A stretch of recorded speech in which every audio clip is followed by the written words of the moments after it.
નમસ્કાર, હું કીર્તિ જગતાપ સ્વાગત કરું છું આપનું પબ્લિક ઇન્ડિયન ન્યૂઝમાં। જાણીએ આજના સમાચાર। એશિયાઈ સિંહની વસ્તી ગણતરી। ગુજરાતમાં સૌ પ્રથમ 1936માં સિંહ વસ્તી ગણતરી યોજાઈ હતી। વસ્તી ગણતરી સાથે સિંહની હિલચાલની દિશા, લિંગ, ઉંમર, ઓળખ ચિહ્નો, જીપીએસ લોકેશન, ગ્રુપ કમ્પોઝિશન વગેરે વિગતો નોંધવામાં આવશે। રિજનલ, ઝોનલ અને સબ ઝોનલ અધિકારીઓ સહિત લગભગ 3000 જેટલા તાલીમી સ્વયંસેવકો ગણતરીમાં જોડાશે।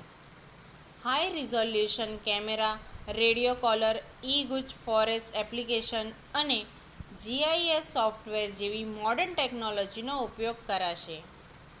સિંહ, સાવજ, ઊંટિયો વાઘ, બબ્બરશેર, કેસરી, ડાલામથ્થો જેવા ઉપનામોથી ઓળખાતા એશિયાઈ સિંહે આખા વિશ્વમાં માત્ર ગુજરાતના સૌરાષ્ટ્ર વિસ્તારમાં આવેલા ગીર અભયારણ્યમાં જોવા મળે છે।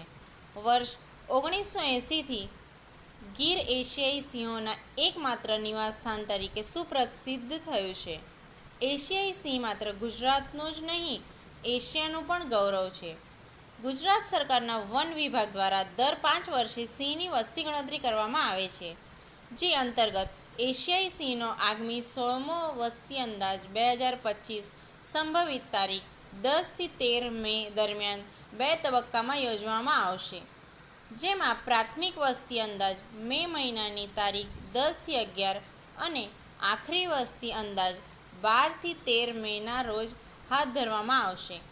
આ વસ્તી અંદાજની કામગીરી સિંહ અસ્તિત્વ ધરાવતા રાજ્યના 11 જિલ્લાના 58 તાલુકાના કુલ 35,000 ચોરસ કિલોમીટર વિસ્તારમાં ડાયરેક્ટ બીટ વેરિફિકેશન પદ્ધતિથી કરવામાં આવશે। વડાપ્રધાન શ્રી નરેન્દ્રભાઈ મોદીના નેતૃત્વમાં કેન્દ્ર સરકાર દ્વારા શરૂ કરવામાં આવેલ મેક ઇન ઇન્ડિયાના લોગોમાં એશિયાઈ સિંહ સ્થાન પામ્યો છે। આજના સમાચાર અહીંયા જ સમાપ્ત થાય છે। જોડાયેલ રહો પબ્લિક ઇન્ડિયન ન્યૂઝ સાથે।